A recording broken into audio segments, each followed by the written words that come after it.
Shalom, saudara dan saudari yang dikasihi dan diberkati Tuhan. Apa kabar Anda pada hari ini?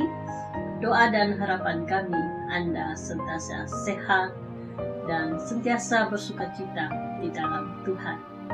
Sebelum kita meneruskan perkongsian renungan firman Tuhan, suka saya ingatkan terlebih dahulu, mari kita sediakan diri kita, masa kita untuk Tuhan, untuk mendengar renungan firman Tuhan.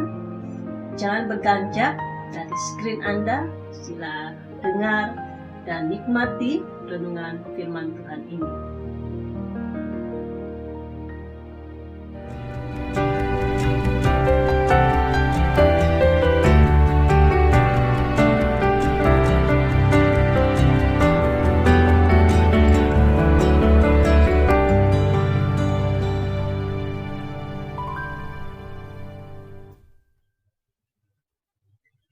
Renungan firman Tuhan pada kali ini bertemakan pandangan Kristus ataupun menurut Kristus tentang pertobatan.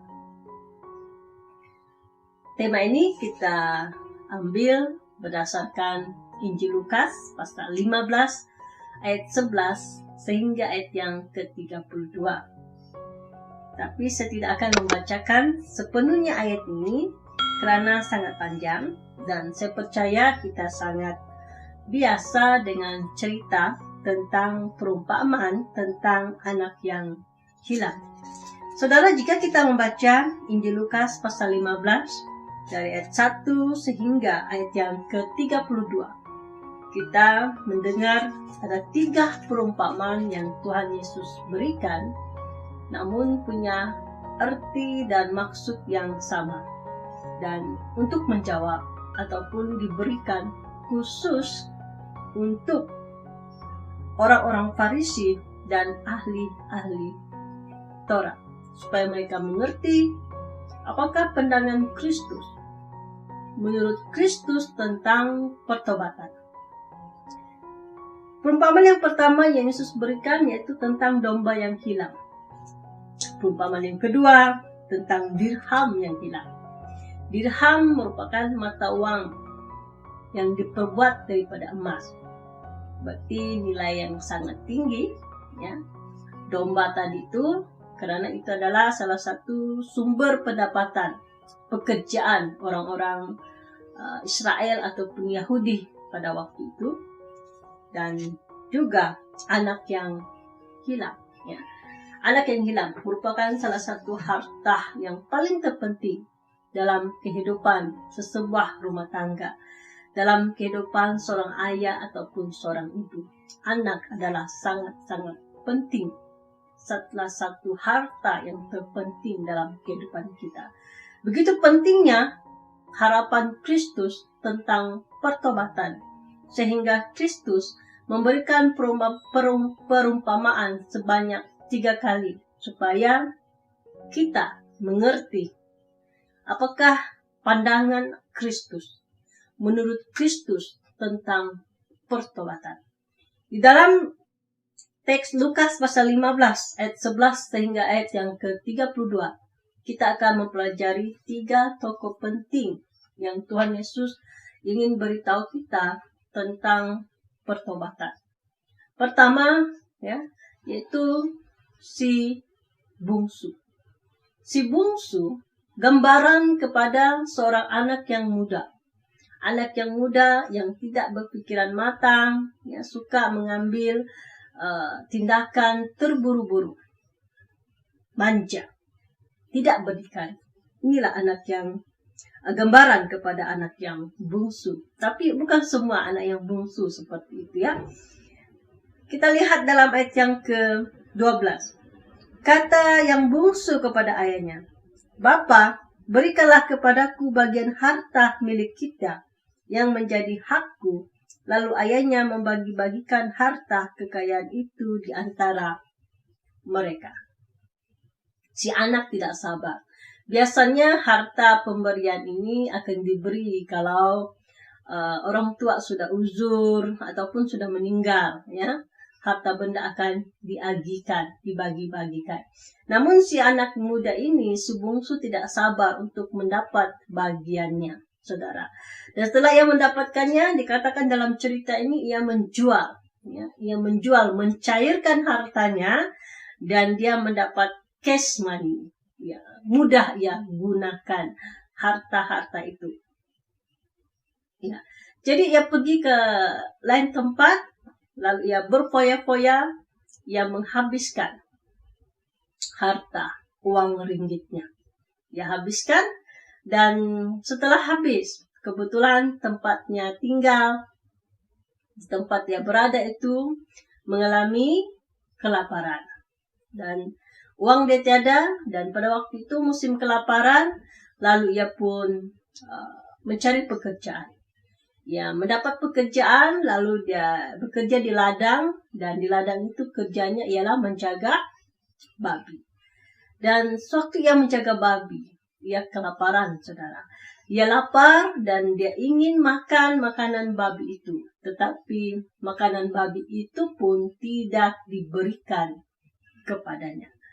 Bayangkan waktu itu dia kelaparan. Dan sewaktu ia kelaparan, ia hidup susah, dia baru teringat rumah bapaknya.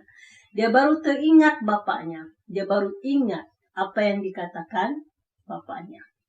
Dan kita lihat ya dalam ayat yang ke-15. Lalu ia pergi dan bekerja pada seorang majikan di negeri itu.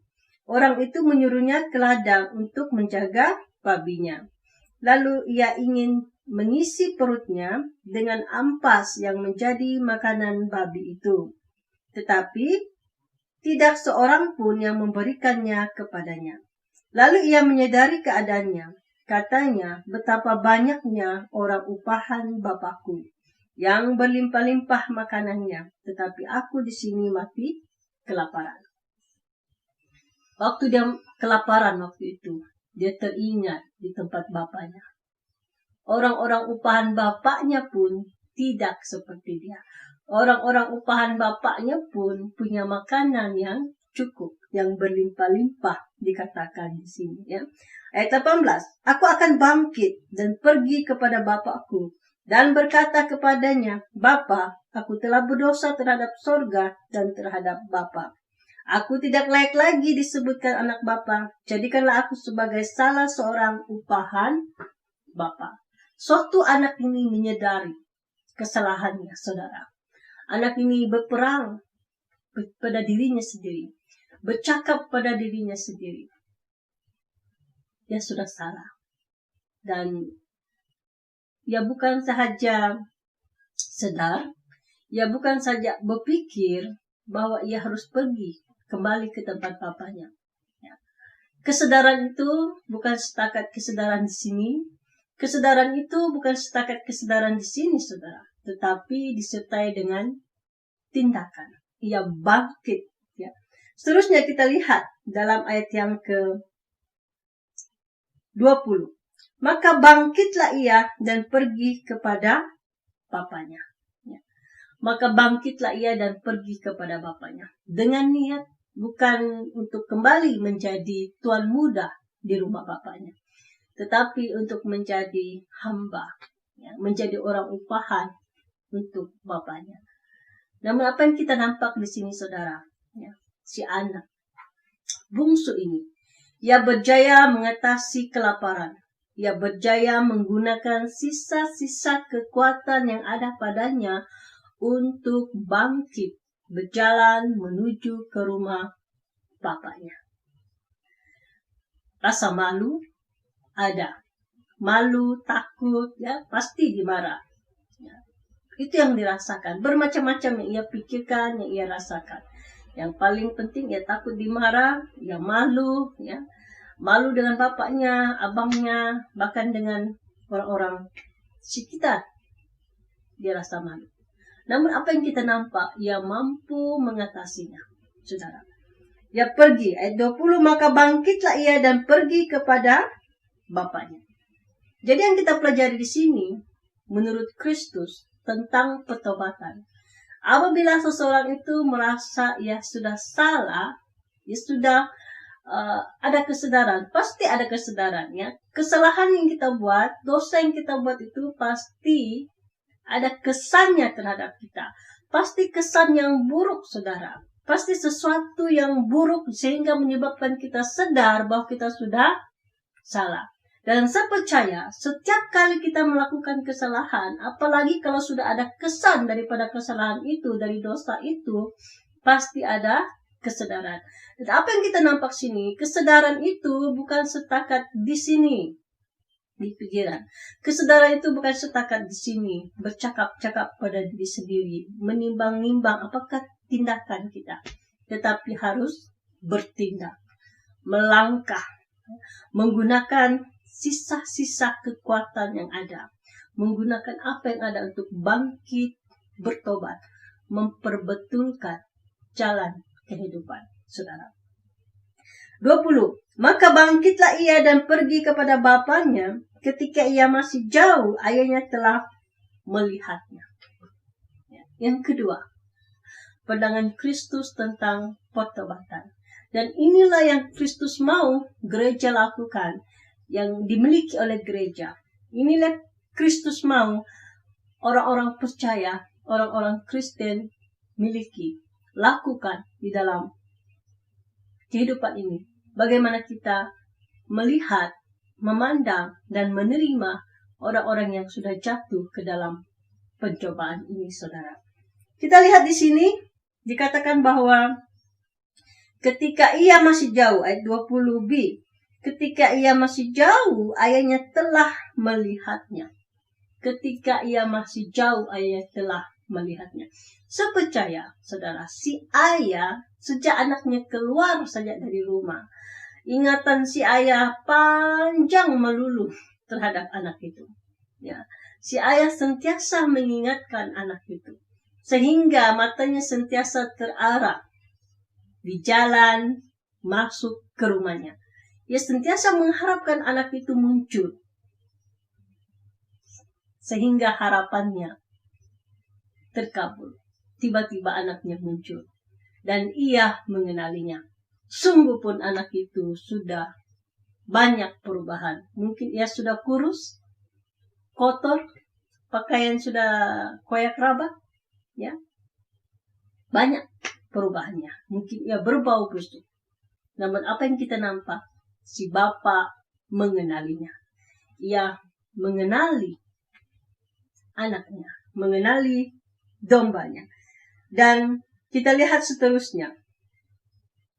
Ketika ia masih jauh, ayahnya telah melihatnya. Lalu tergeraklah hatinya oleh belas kasihan. Yang ada adalah belas kasihan.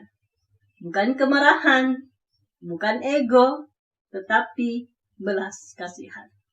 Inilah yang harus dimiliki oleh gereja, oleh orang-orang Kristen, bagaimana menghadap orang-orang yang jatuh ke dalam pencobaan, orang-orang yang telah meninggalkan Tuhan. Ya. Belas kasihan, ayahnya itu berlari mendapatkan dia, lalu merangkul dan mencium dia.